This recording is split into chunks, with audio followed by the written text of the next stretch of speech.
one thing that I love is that he stepped down as a CEO. That's so cool. Yeah. A 19-year-old taught how to sew and also drop-shipped protein powder from his parents' garage. And it turned out it was a really big success because we are talking about Gymshark. Kind of amazing. Yeah. 19 years old. Building it in like 8 years. Yeah. Up to $1 billion company. And getting private equity investors while increasing his own control. I mean, wow. I never heard anyone do that. So let's have a look what really happened and what we can learn. Yeah, so it's Ben Francis and Gymshark. So listen to this episode because we have a lot to learn from this. Let's kick it off. So to start with, the founding and the early structure. What we can learn is that Ben started 90 years old, living at home, doing it in his garage while working at Pizza Hut. So really grit. And what we can learn is that he actually tried, I think it was 8 different ventures and projects before he found the one. So that teaches us, don't give up. Don't give up. And what was the common framing? It was that he wanted into the fitness community. So he tried different supplements, drop shipping, etc. And start making apparel and gym clothes. He found that this was his love and it resonated. But it did take time. So it's not like, oh, he tried the 8th thing and everything just popped. He still had to ride it out. And the business law angle on this one? Well, basically, I mean, it can sound like you're jeopardizing everything, but something he has said himself is if you stay at home and you're living at home, you have no family, no responsibility, no actual bills to pay, when is the better time than to give it a go, right? I totally agree. Yeah. So, I mean, taking the risk, he sure did. But if you're taking that risk while you have a low degree of responsibilities on top of that, perhaps that's the perfect timing. Yeah, he really shows that. Yeah. The viral trade show. Yeah, what's so interesting also, we'll have specific episodes about when it went wrong, the influencer fights that we can learn from. But we'll start with the positive here. What he did was so unique. He was early using influencers. So he actually said, oh, we're starting to make money. What can we do with that? Well, let's offer some of the best fitness influencers in the US to fly over to the UK. That's brilliant. And this was early, like 2013-14. It was in the beginning of social media. Exactly. So he understood how to build that hype, that community, relying on those influencers that all of the other women, girls, boys, men in the fitness community looked up to. So he, instead of sitting on brick and mortar, heavy shops, trying to get into wholesales, he used online sales and influencers in a really, really smart way, building that community for real. And I mean, the authenticity came from him, I mean, loving the gym. It was his passion. It was everything to him. So it became very genuine. And that's what we want and attract to. Yeah.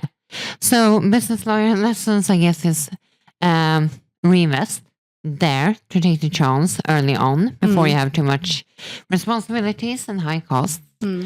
And think smart, add value, build a community, and engage in something where you have a passion or an understanding in some form.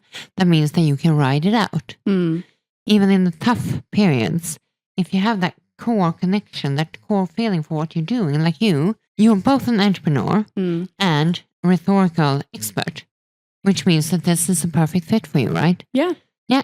So you have to kind of find that both a good business model that's commercially sound and something that actually resonates with you so that you can be that founder that rides it out, that sticks out the long, hard periods where you get zero gratification before that swoop comes. Yeah. And the co-founder exit. He had a co-founder, Lewis Morgan, but what happened to him? And it's not that everybody knows this, because this is one of the few UK unicorns. So now it's big in the US, but many in the US do not know that Ben was not alone, which is a great lesson in itself. Because they were 2 in the beginning, 50-50, compadre, both went all in. Then it's clear that something happened.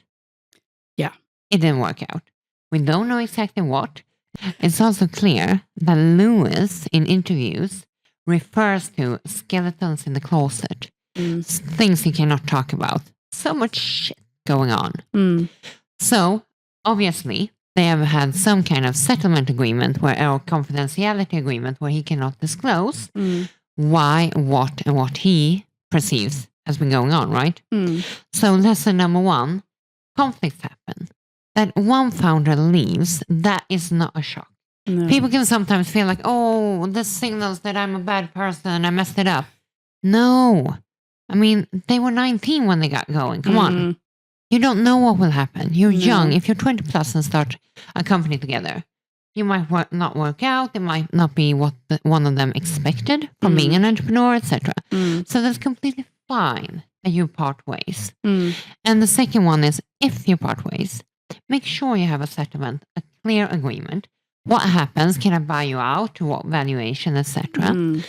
And have a non-disparagement writing. What is that? That means that you and I have not only a confidentiality, we will not go out and speak about what happened or what we agreed. Non-disparagement is that I won't trash talk you. That's so good. Yeah. Keep it professional. Yeah. So we actually agree that we won't badmouth each other. So you can regulate that. And I would recommend that, in particular, if you plan to go viral, be an influencer yourself. Yeah. You need your reputation intact, right?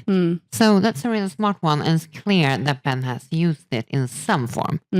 That's so good. Yeah. And what about the shareholders? And this is also really interesting because Ben held out. Yeah. He did not bring in external capital for ages. That meant that all the way until 2020, it was him. And Lewis had some stake left, around 20%, we believe. And then there were 2 incumbents also, 2 of the employees that were stakeholders. Yeah. So only insiders. He did not bring on investors.